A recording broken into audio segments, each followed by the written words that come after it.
अस्सलाम वालेकुम, welcome to my YouTube channel Saba chemist और मैं हूं आपकी प्रोफेसर सबा। आज हम लोग एक ओवरव्यू लेंगे केमिस्ट्री के मतलब कि केमिस्ट्री में होता क्या है, कौन कौन सी चीज़ें इंपॉर्टेंट होती हैं, मतलब एक वैसे ही एक ओवरव्यू लेंगे हम लोग केमिस्ट्री के मतलब। ठीक है, तो फर्स्ट ऑफ ऑल हम लोग देखते हैं कि केमिस्ट्री है क्या। केमिस्ट्री जो होती है ये एलिमेंट्स के साथ डीलिंग का नाम है। ठीक है, कि हम कहते हैं कि chemistry deals with the study of elements. अच्छा, एलिमेंट्स में कौन कौन से होते हैं? एलिमेंट्स में atoms, molecules, compounds, ions etcetera होते हैं। ठीक है, इनके मुतालिक जो लेक्चर्स हो चुके हैं, उसके बाद उनकी इन मतलब ये जो atoms, molecules, compounds, ion etcetera ये चीज़ें हैं, इनकी केमिकल प्रॉपर्टीज़, करैक्टरिस्टिक्स, स्ट्रक्चर और रिएक्शंस, ये सारी जो होती है इनके मुतल्लिक स्टडी को हम लोग केमिस्ट्री का नाम देते हैं। कहते हैं कि केमिस्ट्री जो होती है इसमें दो मुख्तलिफ एलिमेंट्स की इंट्रैक्शन को भी हम लोग स्टडी करते हैं। ठीक है, केमिस्ट्री अगर हम देखें तो केमिस्ट्री की अगर हम दूसरी तरफ से देखें कि केमिस्ट्री जो होती है कि साइंटिफिक वे से क्या है, तो कहते हैं कि इसकी जो कॉमन कोई होती है ना, जिसको हम डेफिनेशन कहते हैं, वो ये है कि the study of the composition, structure, properties and reactions of matter, essentially of atomic and molecular system. कहते हैं कि मैटर जो होता है कि अब हमें भी पता है कि मैटर जो होता है वो ये होता है कि एवरीथिंग या any species which have mass and occupy space, कि यानी कि वो कोई ना कोई मास भी रखता हो और स्पेस यानी जगह भी घेरता, उसको हम लोग मैटर कहते हैं। ठीक है, नेक्स्ट है कि केमिस्ट्री जो है, केमिस्ट्री वो इम्पोर्टेंस कहाँ कहाँ रखती है, यानी उसकी क्या अहमियत है हमारी ज़िंदगी में, आम ज़िंदगी में। ठीक है, तो केमिस्ट्री जो होती है हमारे कपड़े, जो ये फाइबर्स वगैरह होते हैं, ठीक है, क्लॉथ्स, उसमें केमिकल्स जो ये पेंट्स वगैरह होते हैं इसमें, उसके बाद जो फूड खाने होते हैं उसमें, बैटरीज, ये जिन पे डीसी बैटरीज भी होती हैं और एसी बैटरीज भी होती हैं, वो वाली बैटरीज। उसके बाद पेपर, जिस पे ये लिखा जाता है, पेपर का बहुत ज़्यादा यूज़ है, मतलब हर चीज़ में हमें पता है। उसके बाद पेट्रोल, पेट्रोल जो होता है उसमें ये कैसे मतलब इम्पोर्टेंट है कि जब ये ज़मीन से निकाला जाता है ना पेट्रोल, तो क्या है, ये प्योर फार्म में नहीं होता, बल्कि ये क्या होता है कि इन प्योर फार्म में होता है। उसको प्योर करने के लिए जो वेज इस्तेमाल किए जाते हैं वो मतलब केमिस्ट्री के वेज होते हैं, केमिकल वेज होते हैं, जिसकी मदद से हम लोग पेट्रोल की फ्रैक्शनल डिस्टिलेशन करते हैं। डिस्टिलेशन का मतलब होता है अलहदगी करते हैं उसकी। ठीक है, उसके बाद प्लास्टिक, प्लास्टिक ये जो हमारे मतलब हमारे घरों में बहुत सी चीज़ें होती है जो प्लास्टिक से बनी होती है, वो भी सारी किसकी वजह से होती है? केमिस्ट्री की वजह से होती है। डिटर्जेंट्स, डिटर्जेंट्स मतलब जिसमें ये सोप आ जाता है, कोई सर्फ वगैरह जिससे मतलब ये क्लॉथ्स वॉश करते हैं, वो वाली चीज़ आ जाती है। बहुत से डिटर्जेंट्स होते हैं, फेस वॉश होते हैं, ये सारी की सारी जो है ये केमिस्ट्री के मतलब है। केमिस्ट्री में हम इनको स्टडी करते हैं और केमिस्ट्री के जो फार्मूलेज हैं उनको इस्तेमाल करके ही ये चीज़ें बनाई जाती हैं। ठीक है, अच्छा, नेक्स्ट होती है ब्रांचेज ऑफ केमिस्ट्री। ब्रांचेज जो है केमिस्ट्री की, वैसे तो बहुत सी ब्रांचेज है लेकिन जो मेन ब्रांचेज है वो 5 है। फर्स्ट ऑफ ऑल है कि ऑर्गेनिक केमिस्ट्री। ठीक है, ऑर्गेनिक केमिस्ट्री है, फिर इनऑर्गेनिक केमिस्ट्री है, फिर एनालिटिकल केमिस्ट्री है, फिजिकल केमिस्ट्री है, बायो केमिस्ट्री है। ये मेन ब्रांचेज है इनके मतलब। ठीक है, उसके बाद कहते हैं बाकी बाकी और भी बहुत सी ब्रांचेज है।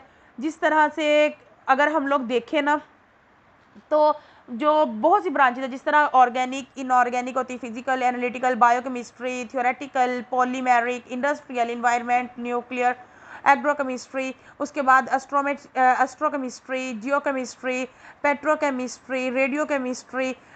बहुत सी केमिस्ट्रीज ऐसी हैं जिनको मतलब हम लोग वैसे उनकी डेफिनेशन वगैरह ये आम इस्तेमाल नहीं होती ये जो केमिस्ट्री की है, लेकिन इनका इस्तेमाल होता है जब हम लोग हायर लेवल में जाते हैं, केमिस्ट्री में, इंडस्ट्रीज़ में जाते हैं, वहाँ भी हमें पता चलता है कि केमिस्ट्री जो है इन वे में इस्तेमाल हो रही है। ठीक है, अब हम लोग देखते हैं कि ऑर्गेनिक केमिस्ट्री होती क्या है। फर्स्ट ऑफ ऑल मतलब हमें मेन जो है वो 5 ब्रांचेस के मतलब ही जानना है। फर्स्ट है ऑर्गेनिक केमिस्ट्री। जो ऑर्गेनिक केमिस्ट्री होती है ना, जो कि वो कंपाउंड्स ऑर्गेनिक कहलाते हैं जो कि कार्बन, हाइड्रोजन और ऑक्सीजन से मिलके बने हों। कार्बन, हाइड्रोजन और ऑक्सीजन से मिलके बने हैं, उनको ऑर्गेनिक कंपाउंड्स कहते हैं। इस उन ऑर्गेनिक कंपाउंड्स की स्टडी को हम लोग ऑर्गेनिक केमिस्ट्री का नाम देते हैं। अच्छा, ऑर्गेनिक केमिस्ट्री में हम लोग ऑर्गेनिक कंपाउंड्स की बॉन्डिंग फॉर्मेशन, बॉन्डिंग का मतलब ये होता है कि जब दो कंपाउंड्स आपस में एक दूसरे के साथ मिल जाते हैं, चाहे वो इलेक्ट्रॉन्स को शेयर करके हो, इलेक्ट्रॉन्स को एक को मतलब प्रोवाइड करके हो, यानी एक को देकर हो, या एक से किसी से खींच के मतलब लेके हो, किसी तरह भी उनके दरमियान जब बनता है तो उसको हम बॉन्डिंग कहते हैं। तो ऑर्गेनिक कंपाउंड्स की बॉन्डिंग वगैरह के मुतल्लिक जो सारी होती है वो हम लोग ऑर्गेनिक केमिस्ट्री में स्टडी करते हैं। उनकी प्रॉपर्टीज़, उनकी केमिकल कंपोजिशन, उनके स्ट्रक्चर्स, सब कुछ हम ऑर्गेनिक केमिस्ट्री में स्टडी करते हैं। सेकंड मतलब नेक्स्ट ब्रांच है इसकी इनऑर्गेनिक केमिस्ट्री। इनऑर्गेनिक केमिस्ट्री में हम लोग इनऑर्गेनिक कंपाउंड्स के स्ट्रक्चर्स वगैरह को स्टडी करते हैं। इनऑर्गेनिक कंपाउंड्स पहले देखते हैं वो क्या होते हैं।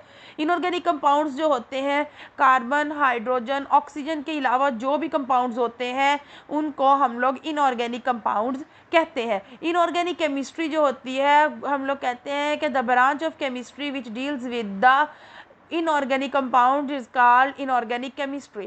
ठीक है, इनऑर्गेनिक केमिस्ट्री में हम लोग इनऑर्गेनिक कंपाउंड्स के स्ट्रक्चर्स, उनके दरमियान इंट्रैक्शन, उनके हर चीज़ को, उनके स्ट्रक्चर्स कैसे हैं, उनके बॉन्डिंग फॉर्मेशन, हर चीज़ को हम लोग इनऑर्गेनिक केमिस्ट्री में स्टडी करते हैं। ठीक है, नेक्स्ट है फिजिकल केमिस्ट्री। अगर हम लोग अपनी फिजिकल केमिस्ट्री के मतलब देखें तो वो वाली ब्रांच जो कि इसके फिजिकल प्रॉपर्टीज़, फिजिकल बिहेवियर किसके, किसी भी एलिमेंट के या मैटर के को स्टडी मतलब को स्टडी करती है, उसको हम लोग फिजिकल केमिस्ट्री कहते हैं। ठीक है, तो ये है कि कोई भी एलिमेंट है उसकी वो वाली प्रॉपर्टीज़, फिजिकल प्रॉपर्टीज़ कहलाएंगी जो कि हमें आम वे से हम लोग मतलब उसको कर लेते हैं, मालूम कर लेते हैं। For example first of all उसका कलर कैसा है, कलर क्या है, अगर फॉर एग्जांपल हमने कह दिया कि इसका कलर रेड है तो वो क्या है, वो उसकी फिजिकल प्रॉपर्टी है। दूसरी जो है वो सॉलिड है, गैस है या लिक्विड है, तो वो भी हमें उसकी स्टेट का पता चल रहा है, तो हम लोग कह देंगे ये भी क्या है, ये उसकी एक फिजिकल प्रॉपर्टी है। ठीक है, इसके अलावा उसका मेल्टिंग पॉइंट, यानी अगर वो सॉलिड है, अगर वो सॉलिड है तो वो कितने टेम्परेचर पर मेल्ट होता है, उसको उसका मेल्टिंग पॉइंट कहते हैं। ठीक हो गया, तो ये भी हो गया कि उसका मेल्टिंग पॉइंट है क्या है, तो ये भी एक फिजिकल प्रॉपर्टी है। फिर उसका नेक्स्ट बॉइलिंग पॉइंट है, अगर कोई लिक्विड है तो वो कितने टेम्परेचर पर बॉयल होना स्टार्ट करता है तो उसको उसका बॉइलिंग पॉइंट कह देते हैं। उसका फ्रीजिंग पॉइंट क्या है, फ्रीजिंग पॉइंट क्या होता है कि अगर कोई जो चीज़ है, लिक्विड है, वो कौन से टेम्परेचर पर फ्रीज होना यानी जमना शुरू करता है, उसको उसका फ्रीजिंग पॉइंट कह देते हैं। ये सारी जो इस तरह की चीज़ें होती हैं, इसका फिजिकल बिहेवियर कैसा है एलिमेंट का, वो सब कुछ हम लोग फिजिकल प्रॉपर्टीज़ में स्टडी करते हैं। नेक्स्ट है एनालिटिकल केमिस्ट्री। अच्छा, एनालिटिकल केमिस्ट्री, एनालिटिकल केमिस्ट्री होती है कि जिसमें हम लोग किसी भी एलिमेंट, कोई कंपाउंड दिया गया, कंपाउंड क्या होता है, जब दो या दो से ज़्यादा एलिमेंट्स मिल जाते हैं उसको कंपाउंड्स कहते हैं। किसी भी कंपाउंड की कंपोजिशन के बारे में हम लोगों ने जानना हो, उसके लिए जो तरीके इस्तेमाल होते हैं हम लोग उसको एनालिटिकल केमिस्ट्री कहते हैं। ठीक है, कि वो वाली चीज़ें उसकी कंपोजिशन क्या है। फॉर एग्जांपल अगर हम लोग देखें वाटर, H2O, वाटर का फार्मूला है H2O, तो ये जो है कि अगर हम लोग देखें कि वाटर की कंपोजिशन क्या है, हाइड्रोजन, दो हाइड्रोजन के मॉलिक्यूल और एक ऑक्सीजन के, ठीक हो गया, इस तरह से यानी 2:1 की निस्बत से बना, इतनी इतनी हाइड्रोजन की कंपोजिशन है और इतनी इसमें ऑक्सीजन की है। ये वाली सारे इसको मालूम करने के जो तरीके हैं उस सारे को हम लोग एनालिटिकल केमिस्ट्री कहते हैं। एनालिटिकल केमिस्ट्री जो होती है वो दो तरह की होती है, एक होती है क्वालिटेटिव एनालिसिस, दूसरी होती है क्वांटिटेटिव एनालिसिस। अच्छा, जो क्वालिटेटिव एनालिसिस होती है, क्वालिटेटिव जो होते हैं वो क्वालिटी से लफ्ज़ निकला है। ठीक है, कि उसकी क्वालिटी कैसी है, ये जो है मतलब वही बात है कि ये सॉलिड है, लिक्विड है, गैस है, ये प्योर फॉर्म में है, इम्प्योर फॉर्म में है। ठीक हो गया, ये सारी जो चीज़ें होती है ये हम लोग क्वालिटेटिव एनालिसिस में स्टडी करते हैं। यानी कि अब वाटर है वो हाइड्रोजन और ऑक्सीजन से मिलकर बना है, तो हम लोग कह देते हैं कि इसकी क्वालिटेटिव क्या है कि ये हाइड्रोजन और ऑक्सीजन दो गैसेस से मिलकर बना है। क्वांटिटेटिव एनालिसिस, क्वांटिटेटिव एनालिसिस जो होती है उसमें जितनी जितनी क्वांटिटी यानी जितनी जितनी चीज़ उसमें ऐड हुई है। जिस तरह हाइड्रोजन के 2 मॉलिक्यूल्स होते हैं और ऑक्सीजन का 1 मॉलिक्यूल है वाटर फॉर्मेशन में। तो हम लोग क्या करते हैं कि उसकी क्वांटिटेटिव एनालिसिस की, तो हमें पता चला कि 2 हाइड्रोजन के हैं और 1 ऑक्सीजन का है। इस तरह से जब हम उसकी कंपोजिशन को करते हैं मुकम्मल तौर पर, तब हम उसको क्वांटिटेटिव एनालिसिस कहते हैं। उसकी अमाउंट बताते हैं कि इस कंपाउंड को बनाने में इस चीज़ की इतनी अमाउंट लगी है। ठीक है, नेक्स्ट है बायोकेमिस्ट्री। अगर हम लोग बायोकेमिस्ट्री के मुतालिक बात करें तो बायो मीन्स होता है लाइफ और केमिस्ट्री मीन्स होता है केमिकल्स। ठीक हो गया, ये जिस तरह के इनके रिएक्शंस वगैरह, केमिकल रिएक्शंस। बायोकेमिस्ट्री को अगर हम मुकम्मल तौर पर करें तो डिफ़ाइन करें तो हम लोग कहते हैं कि the branch of chemistry which deals with the chemical reactions in the living things। Living things के अंदर जब भी कोई केमिकल रिएक्शंस होता है, कुछ भी होता है, तो अब हम लोग उसको क्या कह देते हैं, उसको ये कह देते हैं कि ये जो हम स्टडी करते हैं तो ये बायोकेमिस्ट्री की है। ठीक है, कि भी ये जो होती है, कहते हैं कि बायोकेमिस्ट्री जो होती है ना, ये डायरेक्टली टू लाइफ प्रोसेस, कि ये डायरेक्टली रिलेट करती है किससे, लाइफ प्रोसेसेस के मतलब, ज़िंदगी के जो तरीक़ाकार है, ज़िंदगी हमारी यानी लाइफ के अंदर, जानदार के अंदर होने वाली किसी भी चीज़ के मतलब हम लोग उसको बायोकेमिस्ट्री का नाम देते हैं। ठीक है, आगे है प्रिंसिपल्स जो होते हैं कि बायोकेमिस्ट्री के प्रिंसिपल्स क्या है। कहते हैं कि फर्स्ट ऑफ ऑल हम लोग इसमें ये स्टडी करते हैं कि structure and function of biological macromolecules. Macromolecules क्या है, मैक्रो मीन्स होता है लार्ज, मॉलिक्यूल्स मीन मॉलिक्यूल्स, यानी जो बड़े बड़े मॉलिक्यूल्स होते हैं उनका स्ट्रक्चर कैसा है और उनका फंक्शन क्या है, इन चीज़ों का स्टडी। अच्छा, बायोलॉजिकल लिखा है, बायोलॉजिकल का मतलब ये होता है कि जो ज़िंदगी यानी लिविंग थिंग्स के अंदर पाए जाने वाले मैक्रो मॉलिक्यूल्स हैं, उनके स्ट्रक्चर और फंक्शंस के मुतालिक ये इसको मतलब डील्स करते हैं। नेक्स्ट होता है मेटाबॉलिज्म। अच्छा, मेटाबॉलिज्म जो होता है ना, उसमें 2 तरह के प्रोसेस आते हैं, एक एनाबॉलिक और दूसरा कैटाबॉलिक। एनाबॉलिक प्रोसेसेस में ये होता है कि जब छोटे मॉलिक्यूल्स मिलकर बड़े मॉलिक्यूल्स बनाते हैं, उसको हम लोग एनाबॉलिक रिएक्शंस का नाम देते हैं। फॉर एग्जाम्पल, कोई भी छोटी छोटी चीज़ मिलकर बड़ी बना रही है, जिस तरह ईंट है, ईंट मिलकर बड़ी चीज़ें बना रही है। इस तरह हमारी बॉडी के अंदर बहुत सी चीज़ें ऐसी होती है जो छोटी छोटी मिलकर बड़ी चीज़ बनाती है। जिस तरह अमाइनो एसिड्स होते हैं, अमाइनो एसिड्स मिलकर प्रोटीन बना रही होती है, तो ये एक एनाबॉलिक रिएक्शंस है। दूसरा होता है कैटाबॉलिक रिएक्शंस या कैटाबॉलिक प्रोसेसेस। कैटाबॉलिक प्रोसेस ये होते हैं कि जब बड़े मॉलिक्यूल्स टूट कर छोटे मॉलिक्यूल्स बनाते हैं, उनको कैटाबॉलिज्म या कैटाबॉलिक रिएक्शंस या कैटाबॉलिक प्रोसेसेस कहते हैं। फॉर एग्जांपल, एक ये घर है कोई भी, इसको तोड़ दें तो क्या होगा, इससे ईंटें भी निकलेंगी। ठीक है, तो उन ईंटों को क्या हो गया, इस पर कौन सा रिएक्शन हुआ है कि बड़े ने छोटे मॉलिक्यूल्स पैदा किए हैं, तो ये हो गया कैटाबॉलिक प्रोसेसेस। तो वही बात आती है। इसी तरह अगर प्रोटीन जो है वो अमाइनो एसिड्स में टूट जाए तो उसको हम कहते हैं कि इसमें कौन से प्रोसेस हो रहा है, कैटाबॉलिक प्रोसेस हो रहा है। तीसरे इसके प्रिंसिपल ये है मॉलिक्यूलर जेनेटिक्स के। मॉलिक्यूलर जेनेटिक्स का मतलब, जेनेटिक्स जो होते हैं उसको विरासती मादे को कहते हैं, जेनेटिक। ठीक हो गया, तो ये है कि किस तरह से एक इंसान जो है वो दूसरे इंसान से बनता है। ये वाली जो चीज़ है ये सारी बायोकेमिस्ट्री में स्टडी होती है।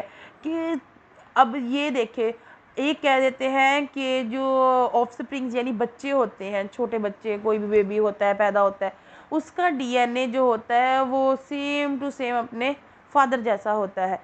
तो कहते हैं कि हाउ इट्स पॉसिबल कि एक जो न्यूली बॉर्न बेबी है उसका डीएनए अपने फादर के साथ मुकम्मल तौर पर सेम टू सेम हो, मुकम्मल तौर पर एक जैसा हो, ये कैसे मुमकिन है।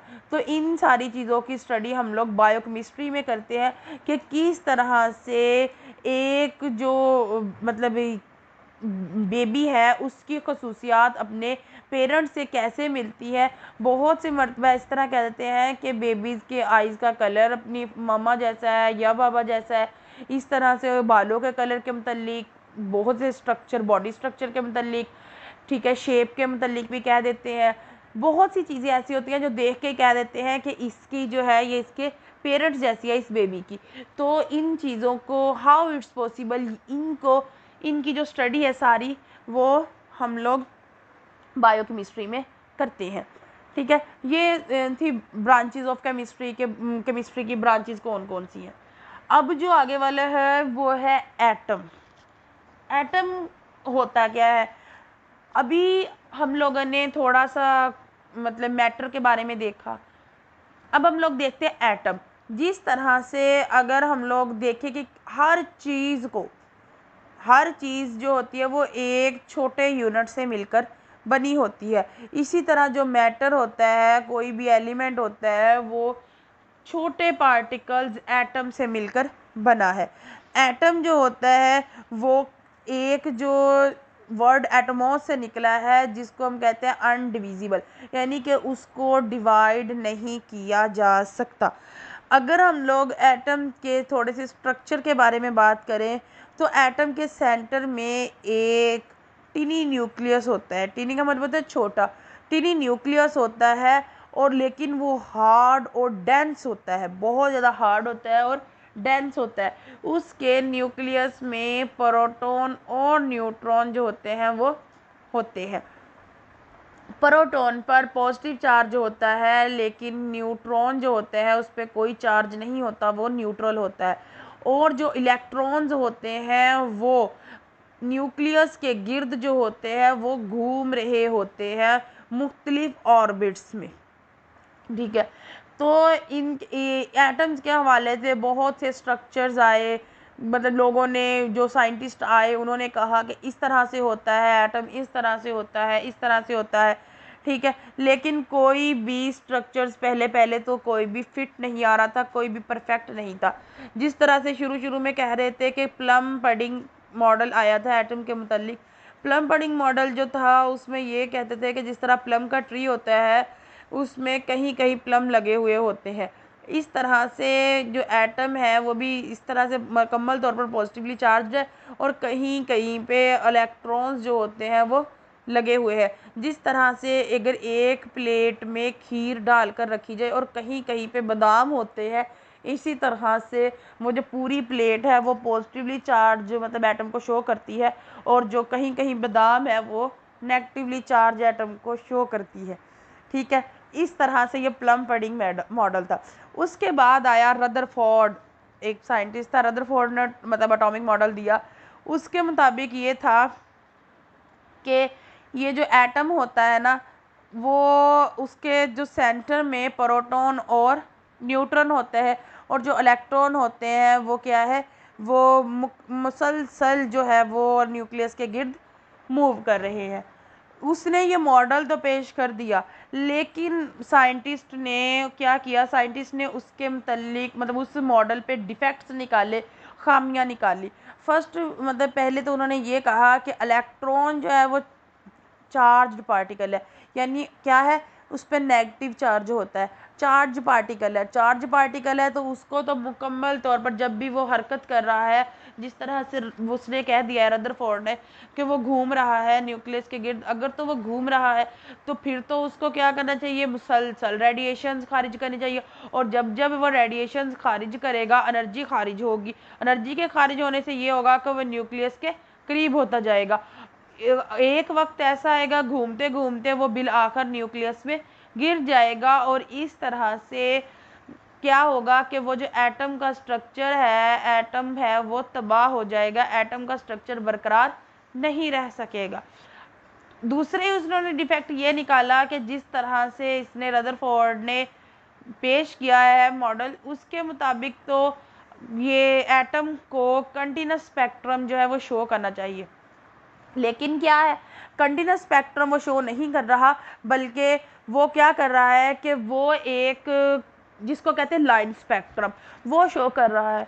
तो इस तरह से कहते हैं कि नहीं, ये जो मॉडल है वो परफेक्ट नहीं है, न्यूक्लियस और एटम मतलब इलेक्ट्रॉन्स के हवाले से एटम का स्ट्रक्चर ये परफेक्ट नहीं है, बल्कि कोई और है स्ट्रक्चर जो कि बिल्कुल परफेक्ट, बिल्कुल फिट होगा एटम के स्ट्रक्चर पर। तो फिर 1913 में एक साइंटिस्ट था नील बोहर, वो आया, उसने क्या किया, उसने एक एटॉमिक थ्योरी दी।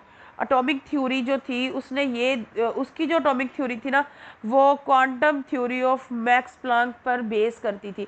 मैक्स प्लैंक ने 1900 में एक थ्योरी दी थी जिसके मुताबिक ये था कि जब भी कोई भी चीज़ एक दायरे में गर्दिश करती है, जब तक वो उसी दायरे में गर्दिश करती है तब तक ना तो वो कोई एनर्जी जज़ब करती है और ना ही कोई खारिज करती है।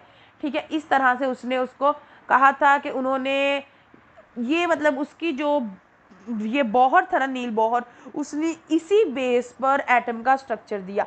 उसने ये कहा कि जिस तरह से जो इलेक्ट्रॉन्स हैं वो मुख्तलिफ ऑर्बिट्स या मुख्तलिफ एनर्जी लेवल्स में हरकत कर रहे हैं, वो जो न्यूक्लियस के ज़्यादा करीब होगा एनर्जी लेवल, उसकी एनर्जी क्या होगी, कम होगी, और जो इलेक्ट्रॉन न्यूक्लियस से दूर होगा, मतलब एनर्जी लेवल जो दूर होगा, उसकी एनर्जी क्या होगी, ज़्यादा होगी। इस तरह से जितना ज़्यादा दूर होता जाएगा उतनी एनर्जी ज़्यादा होती जाएगी और उसको हायर या हाईएस्ट एनर्जी लेवल कहेंगे।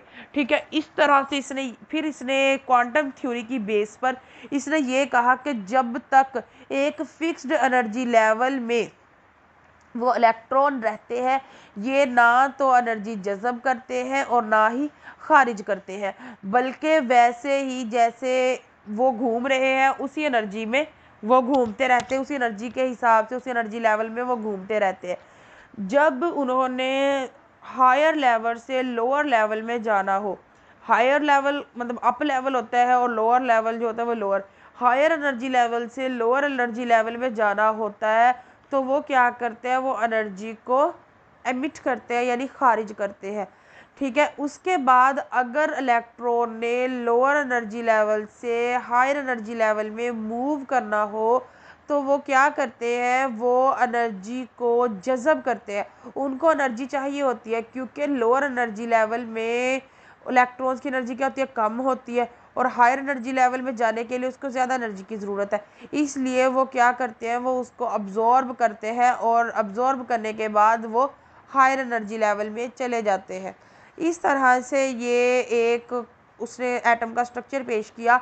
उसके मुताबिक सेंटर में वैसे ही न्यूक्लियस है, और न्यूक्लियस क्या है, न्यूक्लियस के अंदर प्रोटॉन और न्यूट्रॉन है।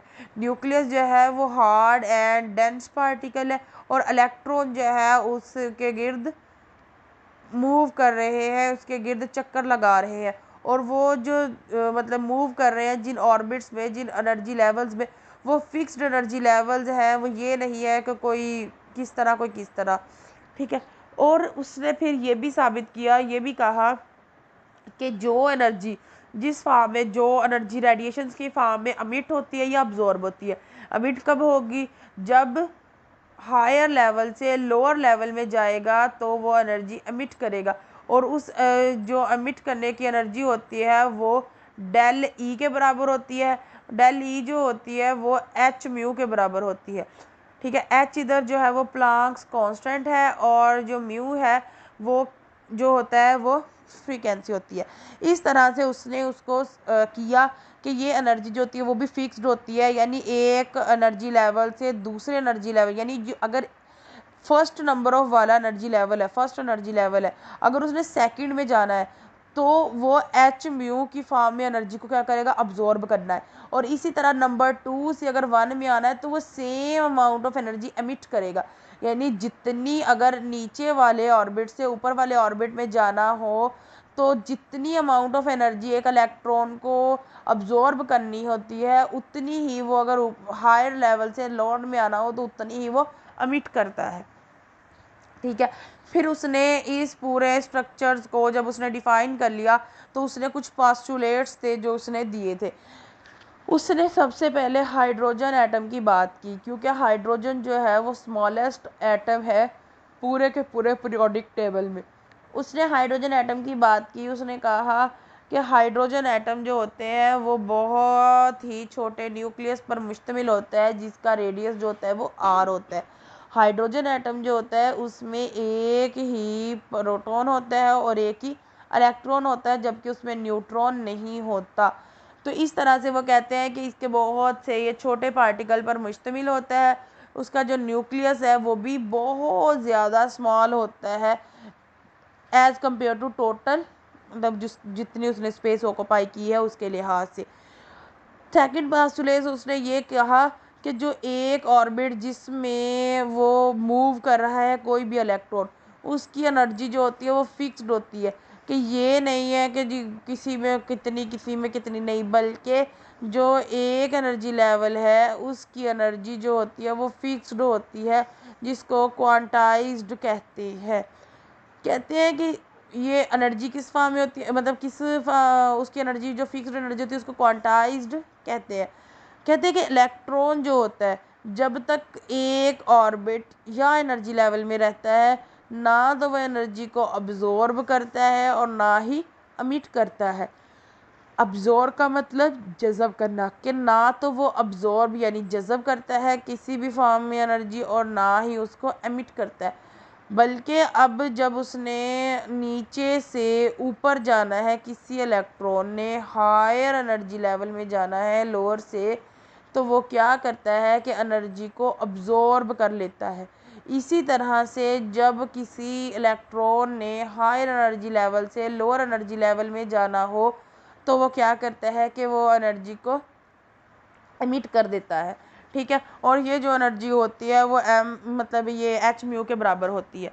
कहते हैं कि जो भी कोई भी इलेक्ट्रॉन है वो एक मखसूस ऑर्बिट में घूम रहा है, तो जो भी घूमने वाली होती है, हर एक जो चीज़ हरकत करती है उसका कोई ना कोई मोमेंटम होता है, और जो चीज़ सर्कल में मूव करती है उसका एंगुलर मोमेंटम होता है। ठीक है, तो इस तरह से वो कहते हैं कि वो मूव कर रही है उसका कोई ना कोई एंगुलर मोमेंटम है। तो कहते हैं कि इसका जो एक ऑर्बिट होता है, एक इलेक्ट्रॉन जो होता है किसी भी ऑर्बिट में, उसका भी एक फिक्स्ड मतलब वो होता है एंगुलर मोमेंटम होता है, जो कि mvr के बराबर होता है। इधर जो m जो है वो मास, v वेलोसिटी और r रेडियस के बराबर है। उसके बाद अगर हम लोग इसके ये थे कुछ इसके ये मतलब हम लोगों ने उसके स्ट्रक्चर्स के बारे में स्टडी किया, और जो स्ट्रक्चर्स थे ये डिफरेंट मतलब वो पेश होते गए। अब जो स्ट्रक्चर्स मतलब इसके हुआ, सबसे जो आजकल चल रहा है स्ट्रक्चर वो है बोहर्स एटॉमिक थ्योरी या बोहर्स एटॉमिक मॉडल। यानी ये आजकल जो स्ट्रक्चर हम लोग बनाते हैं, जो परफेक्ट फॉर्म ऑफ स्ट्रक्चर है वो बोहर की ही थी, क्योंकि उसने quantum theory of max Planck पर उसने बेस करके इस एटॉमिक के स्ट्रक्चर को शो किया था। उसके बाद होता है एटम का कोई भी एटॉमिक नंबर। जो एटॉमिक नंबर होता है ना, वो ये होता है कि किसी भी एटम के न्यूक्लियस में पाए जाने वाली प्रोटॉन की तादाद को हम लोग उसका एटॉमिक नंबर कहते हैं। हर एटम जो होता है वो मतलब एलिमेंट्स बनाता है, और हर एलिमेंट जो होता है उसका एक फिक्स्ड एटॉमिक नंबर होता है, यानी जो उसका एटॉमिक नंबर होगा वो किसी दूसरे का एटॉमिक नंबर नहीं हो सकता। इसी तरह से मतलब होता रहा है कि मुख्तलिफ एलिमेंट्स के मुख्तलिफ एटॉमिक नंबर्स हैं। अगर हम लोग बात करें सबसे पहले हाइड्रोजन की, तो हाइड्रोजन में एक प्रोटॉन होता है और एक इलेक्ट्रॉन होता है। इसका मतलब ये है कि इसका एटॉमिक नंबर क्या है, 1 है। क्यों? क्योंकि इसमें नंबर ऑफ प्रोटॉन 1 है। अगर हम बात करें हीलियम की, हीलियम जो होता है इसके में 2 प्रोटॉन्स होते हैं। ठीक है, 2 प्रोटॉन्स होते हैं और 2 ही न्यूट्रॉन्स होते हैं और 2 ही इलेक्ट्रॉन्स होते हैं। तो इस तरह से जो इसका एटॉमिक नंबर होता है वो 2 होता है। नेक्स्ट है एटॉमिक मास। एटॉमिक मास की अगर हम लोग बात करें तो डिफरेंट जो होते हैं एलिमेंट्स, उनके एटॉमिक मास भी होते हैं डिफरेंट। एटॉमिक मास जो होता है कि number of neutrons plus number of protons is equal to mass number, यानी किसी भी एलिमेंट के, किसी भी एटम के न्यूक्लियस में मौजूद प्रोटॉन और न्यूट्रॉन की कलेक्टिवली तादाद को हम लोग एटॉमिक मास का नाम देते हैं। यानी जितने उसमें प्रोटॉन्स प्रेजेंट होंगे और जितने उसमें न्यूट्रॉन्स प्रेजेंट होंगे, उनको अगर हम लोग सम कर दे, प्लस कर दे, तो हम लोग उसको उसका एटॉमिक मास कहेंगे। फॉर एग्जांपल, जिस तरह से अगर हम बात करें हाइड्रोजन की, तो हाइड्रोजन में एक प्रोटॉन होता है और एक इलेक्ट्रॉन होता है, न्यूट्रॉन उसमें कोई प्रेजेंट नहीं होता। तो इसलिए हम लोग कह देते हैं इसका एटॉमिक नंबर भी 1 है और इसका एटॉमिक मास भी 1 है। अगर हम इसी तरह बात करें हीलियम एटम की, तो हीलियम जो है उसमें 2 प्रोटॉन्स होते हैं और 2 ही न्यूट्रॉन्स होते हैं। अगर हम इसके एटॉमिक मास देखें तो number of protons plus number of neutrons is equal to 2 + 2 is equal to 4। इसी तरह से ये मतलब इनके एटॉमिक मैसेज होते हैं। आगे हमने देखते हैं कि मैटर, जो मैटर होता है कि पीछे भी थोड़े से हमने इसकी स्टडी की है कि मैटर जो होता है कि कोई भी चीज़ जो कि मैस रखती हो यानी वेट रखती हो और स्पेस यानी जगह को घेरती हो, उसको हम लोग मैटर का नाम देते हैं। ठीक है, मैटर की जो स्टेट्स होती हैं वो सॉलिड, लिक्विड, गैस और प्लाज्मा होती है। अच्छा, जो सॉलिड होती है वो सख्त होती है, लिक्विड जिस तरह पानी होता है इस तरह से होती है, और जो गैस होती है जिस तरह से एयर वगैरह है ये इस तरह से होती है, और जो प्लाज्मा होती है ये आइंस पर मुश्तमिल होती है, यानी पॉजिटिव आइंस और नेगेटिव आइंस पर मुश्तमिल होती है। अब हम लोग देख रहे हैं कि लिक्विड जो होती है ना, कि जिसमें इसमें जो वॉल्यूम होता है वो फिक्स्ड होता है। वॉल्यूम का मतलब होता है कि अगर 1 kg है तो 1 kg ही होगा, जिस मर्जी बर्तन में डाल ले। लेकिन इसकी जो शेप होती है वो जो होती है वो स्पेसिफिक नहीं होती।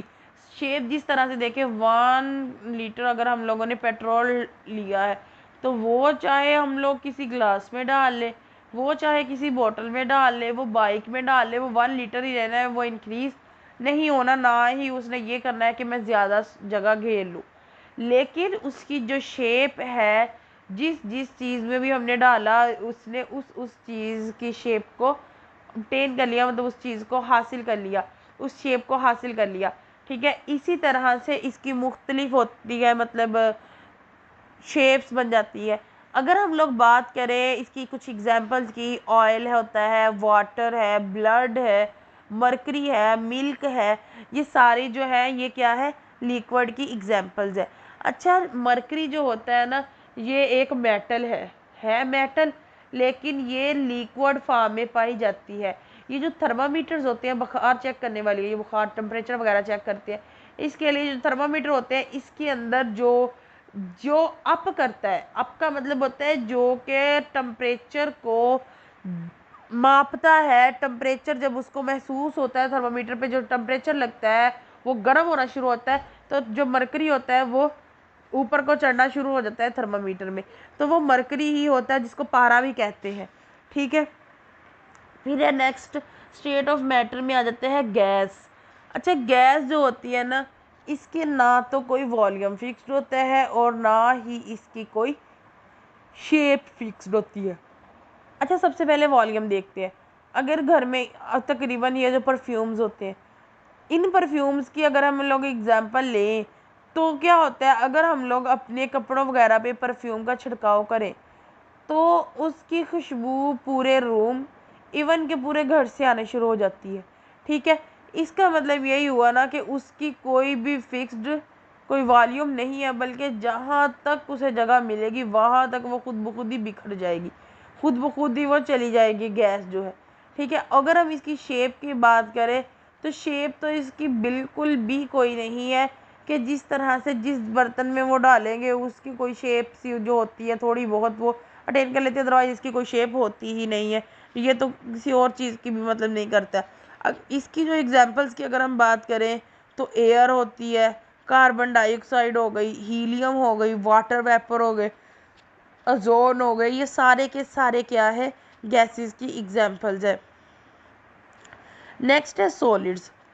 जो सॉलिड होते हैं ना, वो किसी भी मैटर की वो स्टेट होती मतलब स्टेट होती है या वो वाली शक्ल होती है जिसमें उस चीज़ का फिक्स्ड ही वॉल्यूम होता है और फिक्स्ड ही शेप होती है। जिस तरह से अगर हम लोग चेयर की बात करें कि चेयर है लकड़ी की एक चेयर रूम में, तो क्या है वो उसकी शेप भी फिक्स्ड है और उसका वॉल्यूम भी फिक्स्ड है।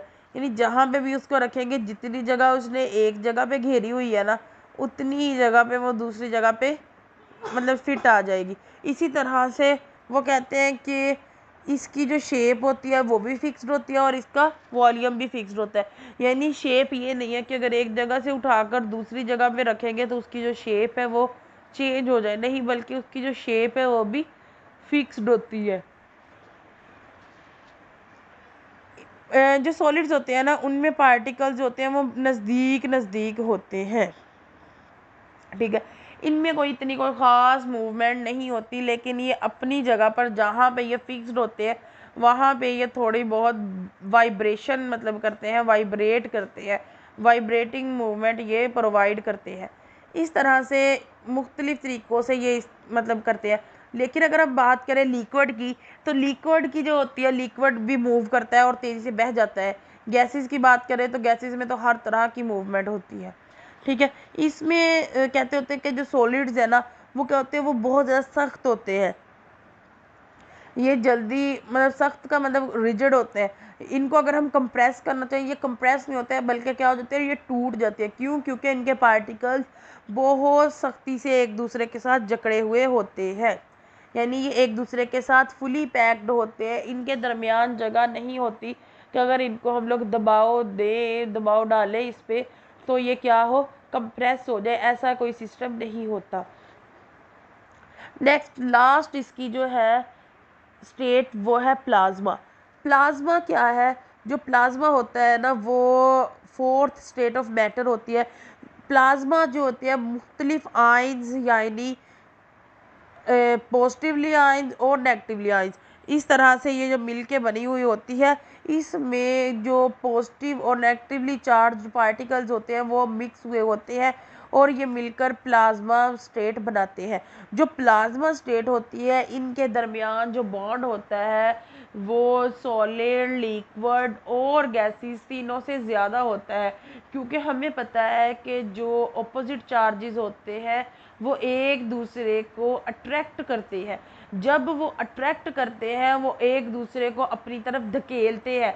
धकेलने से क्या होता है कि वो जब उसको धकेल लेते हैं मुकम्मल फोर्स पर, पॉजिटिव नेगेटिव को धकेलेगा, नेगेटिव पॉजिटिव को अपनी तरफ धकेलेगा, वो आपस में जुड़ जाते हैं। फिर जब हमने उसको बॉन्ड को तोड़ने की कोशिश करें तो वो जल्दी नहीं टूटता, बल्कि बहुत ज़्यादा अमाउंट में हमें एनर्जी की ज़रूरत होती है, फोर्स की ज़रूरत होती है उसको तोड़ने के लिए, ठीक है। इसलिए कहते हैं कि प्लाज्मा स्टेट में जो बॉन्डिंग होती है वो बहुत मजबूत होती है। अगर हम इसके कुछ मतलब ये एग्जाम्पल्स देखें तो ये लाइट जो होती है, फ्लोरेसेंस लाइट, ये जो घरों में ट्यूब्स वगैरह होती है, लाइट्स होती हैं, ये सारा कुछ जो है ये प्लाज्मा की वजह से ही होता है, उसमें प्लाज्मा चार्जेस ही होते हैं। उसके बाद अगर हम देखें तो ये बिजली जो चमकती है, ठीक है, बिजली चमकने ये क्या होती है कि जब बादल आपस में टकराते हैं, बादलों के टकराने से उनमें क्या होते हैं, चार्ज की प्रोडक्शन होती है और वो जब चार्ज आपस में टकराते हैं उनके टकराने से फ्लोरेसेंस यानी बिजली जो होती है वो प्रोड्यूस होती है। इसी तरह से बहुत सी चीज़ें होती हैं, ये तो हमने नेचुरल एग्जांपल्स दिए ना, बहुत सी चीज़ें होती हैं। जिस तरह से अगर हम लोगों ने किसी गाड़ी वगैरह को, कार वगैरह होती है, उसको पेंट करना होता है, हम लोग क्या करते हैं कि जिस मशीन के ज़रिए उसको पेंट करते हैं, तो जब हम लोग वो नोज़ल जिसमें से उसको हम लोगों ने उसका छिड़काव करना होता है, स्प्रे की फॉर्म में कलर को हम लोगों ने उस गाड़ी पे फेंकना होता है, उस नोज़ल को भी हम लोग कोई ना कोई चार्ज मतलब अगर उसको नोज़ल को हम लोगों ने नेगेटिव चार्ज दिया है तो उस गाड़ी की बॉडी को हम लोग पॉजिटिव चार्ज दे देते हैं। उससे क्या होता है कि जब हम लोग स्प्रे करते हैं तो वो स्प्रे जो नोज़ल के साथ लग लग के पेंट बाहर निकलता है तो उस पर नेगेटिव चार्ज आ जाता है, जबकि कार पे ऑलरेडी पॉजिटिव चार्ज होता है, तो वो आपस में एक दूसरे को मजबूती से पकड़ लेते हैं। इस तरह से कार का जो पेंट होता है वो ज़्यादा देर तक चलता रहता है, वो जल्दी ख़राब नहीं होता, ठीक है। ये हमारी प्लाज्मा की स्टेट्स के मुतल्लिक था कुछ। बस इतना, ये मतलब एक ओवरव्यू था केमिस्ट्री के मतलब। अगर कोई क्वेश्चन हो तो आप लोग कमेंट सेक्शन में क्वेश्चन करके पूछ सकते हैं। इसके अलावा आप लोग ये जो बेल आइकन है उसको प्रेस कर दीजिएगा, ताकि हमारी आने वाली नई वीडियोस के बारे में आपको अपडेट मिलती रहे। अपना ख्याल रखिएगा। अल्लाह हाफ़िज़।